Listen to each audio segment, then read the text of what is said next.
Hi, my name is Selena, and this is going to be my Top 5 Wednesday video.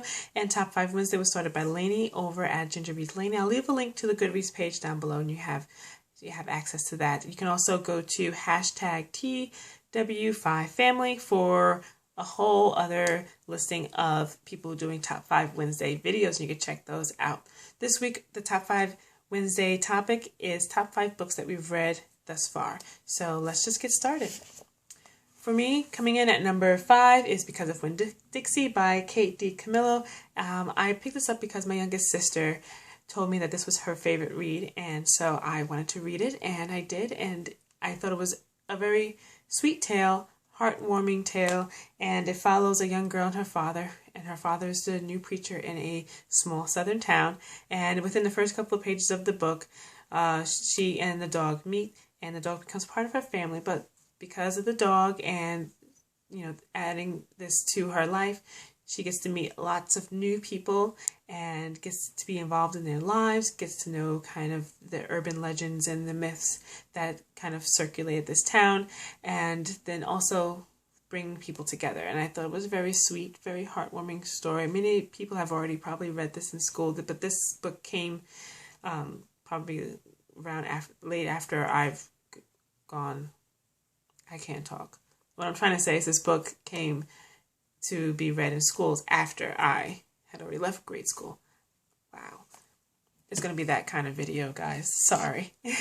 And then coming in at number 4 is Lexicon by Max Barry. And this follows a couple of different perspectives, but mainly it follows Emily and Will. And Emily is a student at a school that teaches people how to use language to its most potent level, and so using all capacities of the brain, she is able to use language to have people do things that they never thought that they would do, and to kind of manipulate the world around her.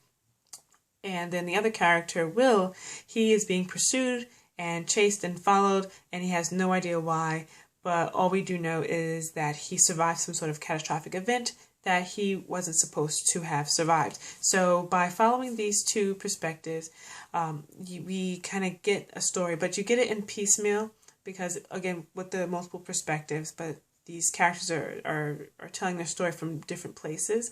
So as they tell their story, it starts to come together, and by the end, you get this full story of how their lives are connected. And then I thought this was a great story. I would call this more like a thriller suspense story. And I did like the multiple perspectives, but I also liked how they put in between chapters blogs and newspaper articles that kind of talk about certain aspects of the story, and that just added to the intrigue. Oops. And then coming in at number 3 is 10 Star by Cecil, Castellucci, and this is a science fiction story that follows Tula Bain, a young girl who is with her sister and mother on a spaceship trying to get to another planet to help populate this planet for humans. And on their way there, she is taken off and basically beaten and left for dead on this alien satellite space station. And so now she's there all alone, and she has to kind of navigate her way with other alien species that populate this space station. It's a science fiction story, but it has a lot of political intrigue, and I love the way that the author imagined these other alien sentient beings and how they would perceive human and perceive humanity, and I thought that was just really well done, and just the proliferation of difference in this story when describing these alien beings in different ways that they live and behave, I thought was done very well, and I thoroughly enjoyed it. I'm going to read the next book, which is pictured on the back right here, and it is called Stone in the Sky. So, very good science fiction book. I really enjoyed that book this year. And coming in at number 2 is Terry Goodkind's Wizard's First Rule. This is not Wizard's First Rule. This is the second book in that series called The Stone of Tears. I don't have a copy of Wizard's First Rule, but the book is so good that I am continuing in the series and am enjoying book 2.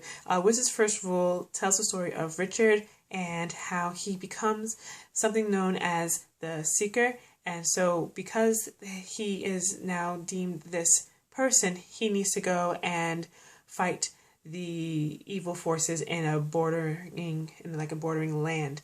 But he's aided by the character named Kaylin, and Kaylin has some powers of her own, but Richard's still trying to figure out if these powers are going to be a harm to him and his mission, or are they going to be a help. There are a couple of different perspectives told in this story, but basically you're following Richard.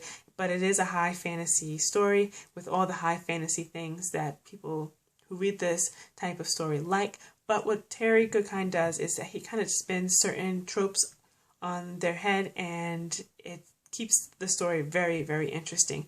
Also, the vastness of this world that he created.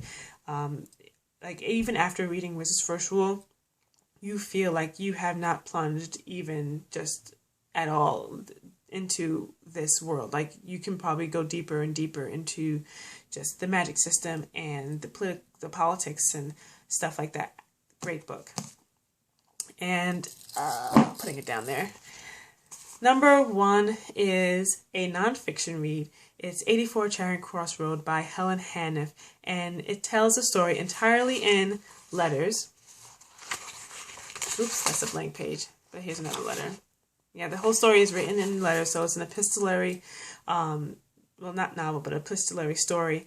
And it tells the story of Helen and her correspondence with a bookstore in London called Marks and Company, which was located on 84 Charing Cross Road.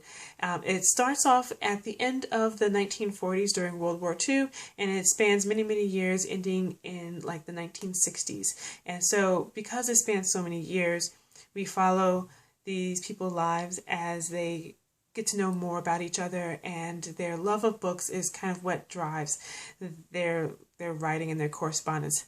Helen is a writer in New York, but she is also a bibliophile and loves to collect books. And so she's writing to this book company to help her find and locate rare editions or special editions that they would then ship to her. And so through this correspondence, these characters' lives are just unfolded, and you get to learn a lot about the years that they traversed in this story and the lives that they led. And it's not a very thick book, but I feel like it was just, it told something huge and massive. They did turn this book into a movie starring Anthony Hopkins, which I have not yet checked out, but I hope to in the future. But yeah, if you're someone who likes maybe to read nonfiction, or you're scared to read nonfiction and want something to read, then I would check this out. People who love nonfiction, this would be a great read. And if you're just curious about nonfiction, I would say you could check this out. And hopefully you enjoy it. And if you like books, because this is all about people loving books, writing to each other, which is kind of what's happening right here. People loving books, talking, communicating. Yeah, so this was my number 1 pick of the year thus far. Thanks for watching. Please, down below, leave a comment. Please leave me your top 5 picks for this week. And if you have a video, you can leave the video link down there as well. And yeah, thanks for watching. Bye.